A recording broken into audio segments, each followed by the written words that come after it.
धन्यवाद बोलना चाहेंगे मोदी गवर्नमेंट को। It's a very mega event. It's a very mega event and we are very much we are from NSS Odisha and NSS Odisha is rocking in cultural field, social field and every sphere. NSS Odisha are happy that we are invited here. We are from that part that Odisha has reached to that one and NSS Modi ji has reached to each and every village of India. देश का नेतृत्व और अगले बार हम मोदी जी को फिर देखना चाहेंगे। मोदी जी हमारा तीसरा बार प्रधानमंत्री है तो हम सबका ख्वाहिश है। अच्छा, अगदी मोदींच्या स्वागतासाठी तुम्ही सकाळपासून सगळे थांबले होतात, काय भावना आहेत आता? काय पंतप्रधान म्हणून किती सक्षम आहेत? खऱ्या अर्थाने दिवाळी आजपासून सुरू झाली।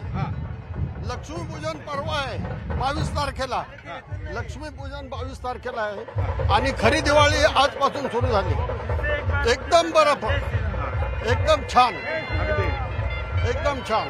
काय पुढे देशाचं नेतृत्व मोदींनी करावं अशी अपेक्षा व्यक्त?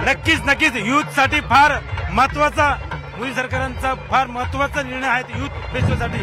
हा युवक वर्ग जो आहे 18 वर्ष पुढील त्या युवकासाठी खूप मोठं मार्गदर्शक हे मोदी सरकारचे तंत्रज्ञान, वैज्ञानिक, सायंटिस्ट सगळ्या प्रकारचं मोठं योगदान आहे आमच्या युवा वर्गासाठी। धन्यवाद। अजिंक्य, या सगळ्या भावना आहेत आपण बघतोय, कशा पद्धतीनं आज स्वागतासाठी तुम्ही थांबला होतात? मोदीजी आले, पुढचे 2 तास ते शहरात असणार आहेत, काय अपेक्षा आहे? खरं तर मोदी साहेब या आपल्या पवित्र राम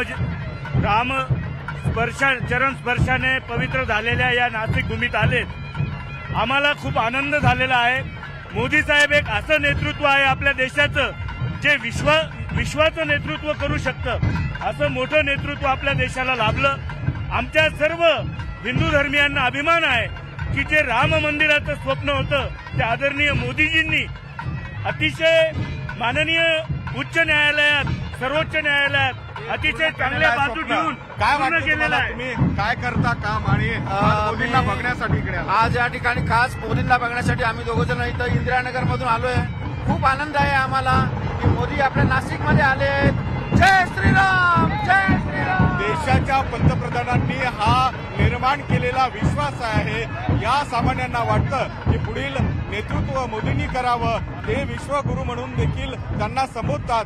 अजिंक्य, हा विश्वास एखाद्या नेत्यांनी सामान्य जनतेच्या मनात निर्माण करावा, खरं तर हे त्या नेत्याचं यश म्हणावं लागेल। मोदी येत आहेत तर त्यांच्या स्वागतासाठी केवळ एक झलक बघण्यासाठी म्हणून हे हजारो नागरिक, नाशिककर अगदी पहाटेपासून इथे होते। त्यांनी मोदींना बघितलं, त्यांचं स्वागत केलं आणि आता त्यांच्या चेहऱ्यावरचं समाधान देखील आपण बघतो आहोत। बिलकुल या नाशिककरांच्या चेहऱ्यावरचं समाधान दिसतंय, मात्र काहींनी खंत देखील व्यक्त केली, कारण इथं इतकी गर्दी झालेली आहे पंतप्रधानांची एक झलक पाहण्यासाठी की काहींना पंतप्रधानांना नीट पाहता देखील आलं नाही आणि त्याबद्दल त्यांनी खंत देखील व्यक्त केल्याचं आपण पाहिलेलं होतं। आपण रोड शोच्या अनुषंगानं आढावा तर घेतला, मात्र आता